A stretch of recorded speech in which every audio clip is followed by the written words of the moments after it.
Hello, welcome my dear student to today's daily news analysis. ये होगा आपका 23 अप्रैल, Arunachal times का हम स्टार्ट करेगा। द फर्स्ट न्यूज़ है, expert meet to plan conservation of critically endangered white bellied heron. So ये जो वाइट बेल्ट हेरॉन है, they are considered as critically endangered, मतलब इसका स्पीसीज बिलो द 100 लेवल है। और ये लोग ऑलमोस्ट, इसका जो पॉपुलेशन है ऑलमोस्ट मतलब स्ट्रेटेजिकली ये लोग एक्सटिंक्ट होने वाला है। ठीक है, तो इसका कंजर्वेशन के लिए आपका जो experts from the Cotton University all the way Arunachal Pradesh में आया है, और इसका कंजर्वेशन के लिए वो लोग प्रोग्राम बना रहा है, इनिशिएटिव बना रहा है। ठीक है, it is considered as one of the world's rarest bird. तो इसके बारे में थोड़ा सा डिटेल देखिएगा। सो ऐसा एस्टिमेशन किया जा रहा है कि it is less than 50 numbers individual है अभी पूरा ग्लोबल पॉपुलेशन में।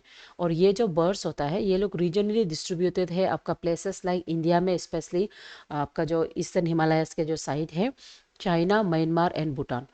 तो ये जो कंटेक्स्ट दिया है उस हिसाब से अरुणाचल प्रदेश में, इंडिया में अरुणाचल प्रदेश में इसको देखा गया है।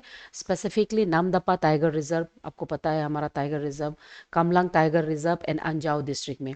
तो इंडिया में अराउंड 6 to 9 इंडिविजुअल्स इंडिया में स्पेसिफिकली मिलता है, और भूटान में सबसे हाईएस्ट अराउंड 28 नंबर्स। ठीक है, उसके बाद कुछ कुछ नंबर्स चाइना में और म्यांमार में मिलता है। डन। सो इंडिया में अरुणाचल प्रदेश में कहाँ मिलता है उसको याद करो एग्जाम के लिए, नामदपा, कमलांग ताइवर एंड अंजाव डिस्ट्रिक्ट में।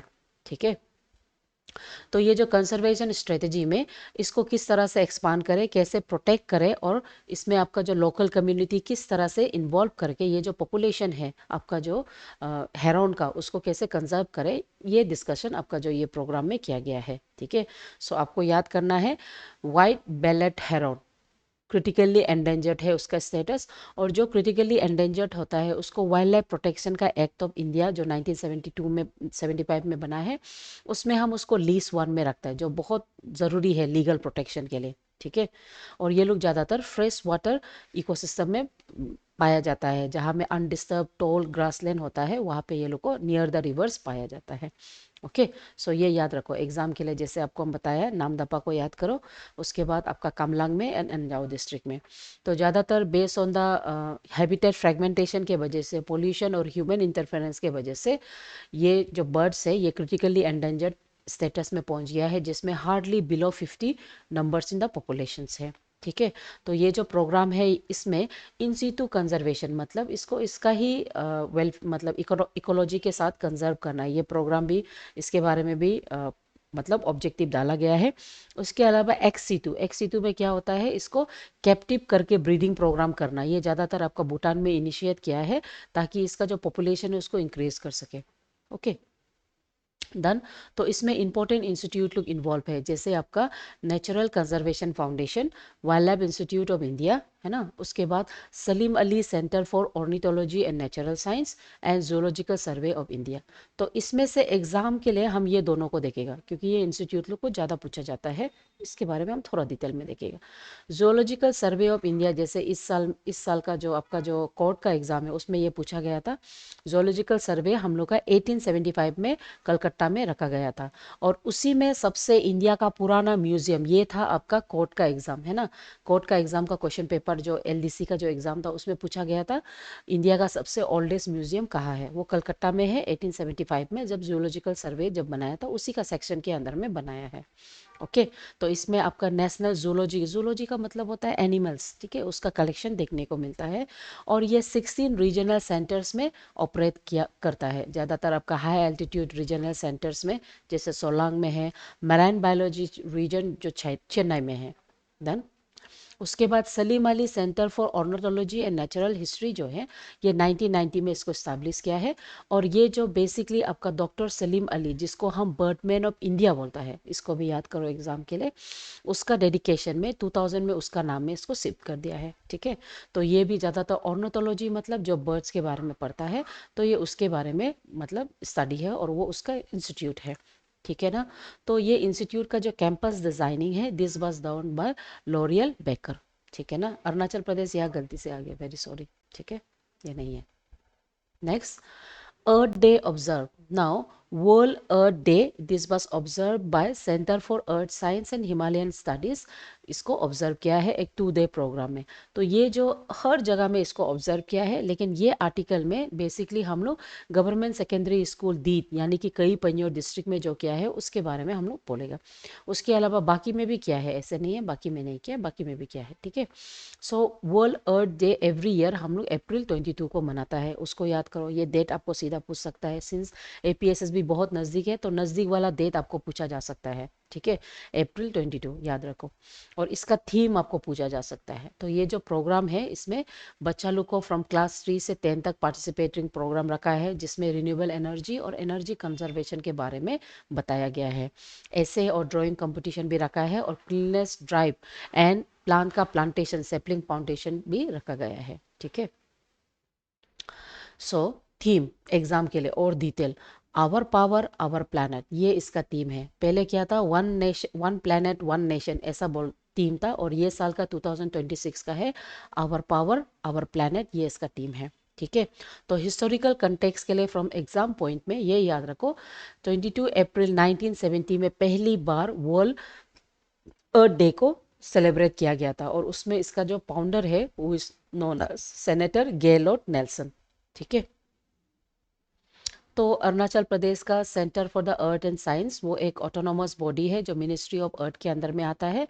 वो अरुणाचल प्रदेश का सिस्मोलॉजी यानी कि अर्थक्वेक से रिलेटेड, क्लाइमेट से रिलेटेड और हमारा जो हम हिमालयन स्टडीज है बायोडाइवर्सिटी का, वो सबको वो करता है। एक ऑटोनोमस बॉडी है जो स्टेट गवर्नमेंट के अंदर में आता है, ठीक है।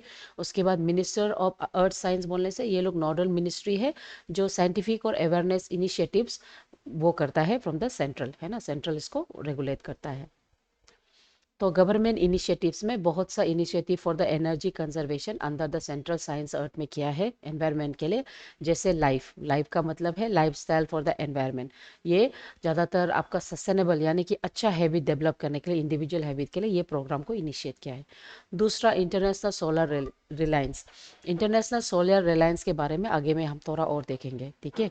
उसके बाद है नेशनल ग्रीन मिशन, जहाँ में फॉरेस्ट कवर को हम बढ़ाएगा, सेपलिंग जितना हो सकेगा, एक घास काटने से 10 घास डालेगा, ऐसा पॉलिसी, ठीक है। तो इंटरनेशनल सोलर रिलायंस अलायंस के अंदर इस बारे में ये मालूम करो। ये जो नवंबर 30 2015 में prime minister Narendra Modi and उस समय का जो फ्रांस का जो प्रेसिडेंट है फ्रांकिस होलेंडा, वो दोनों मिल के इसको लॉन्च किया है। जो आपका COP24-21 UN climate change conference of the Paris उसके साथ अलाइन करता है, ठीक है।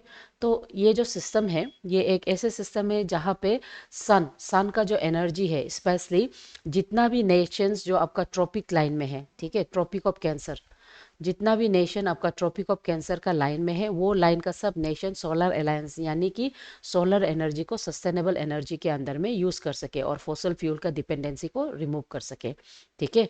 तो ये याद रखो, ये इसका जो हेडक्वार्टर है वो गुरुग्राम हरियाणा में है।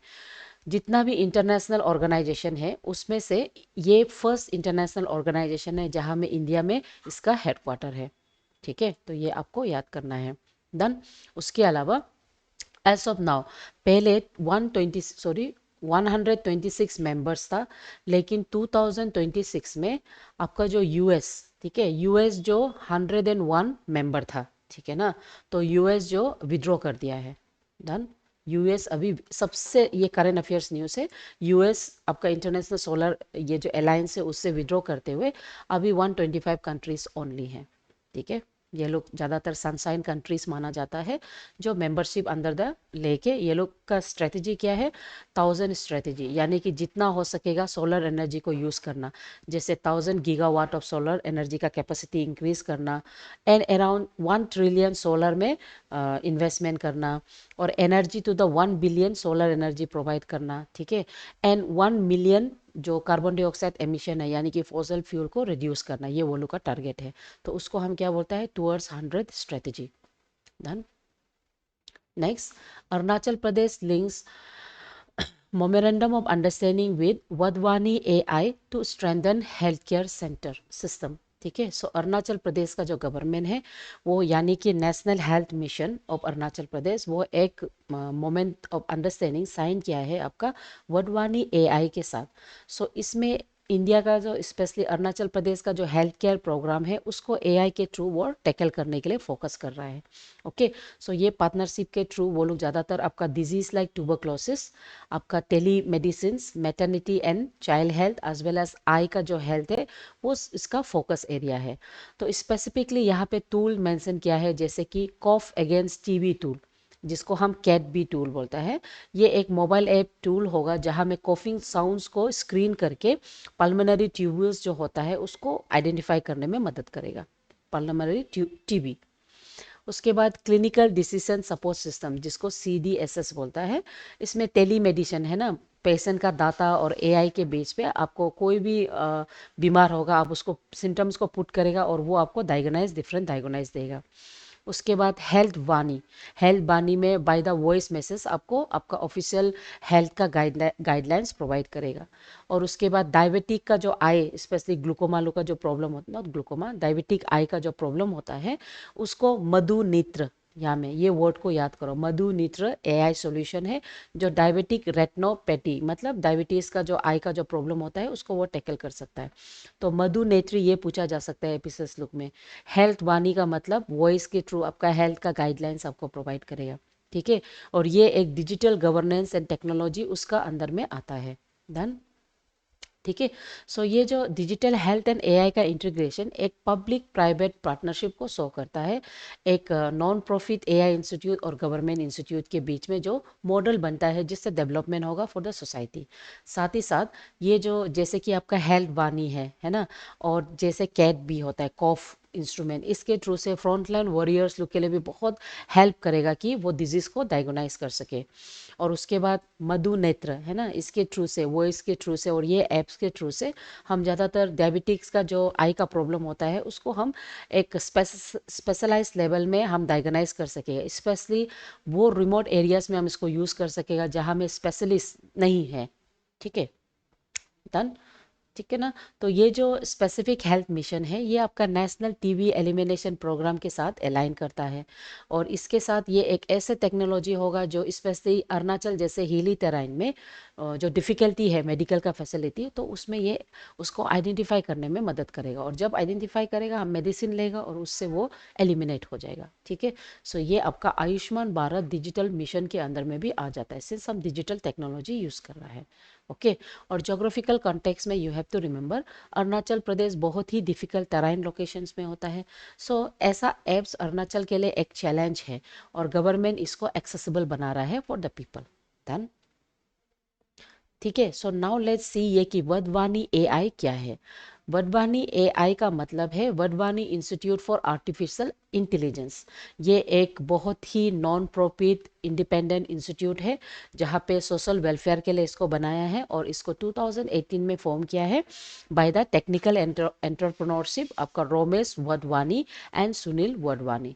सो ये लोग ज़्यादातर जितना भी अंडर डिजर्व कम्युनिटीज है लाइक अरुणाचल प्रदेश बहुत दूर वाला फार फ्लैंग एरियाज, वो लोग को हेल्थ एजुकेशन मतलब हेल्थ फैसिलिटी का एक्सेसिबिलिटी बनाने के लिए ये प्रोग्राम को इम्प्लीमेंट किया है, ठीक है।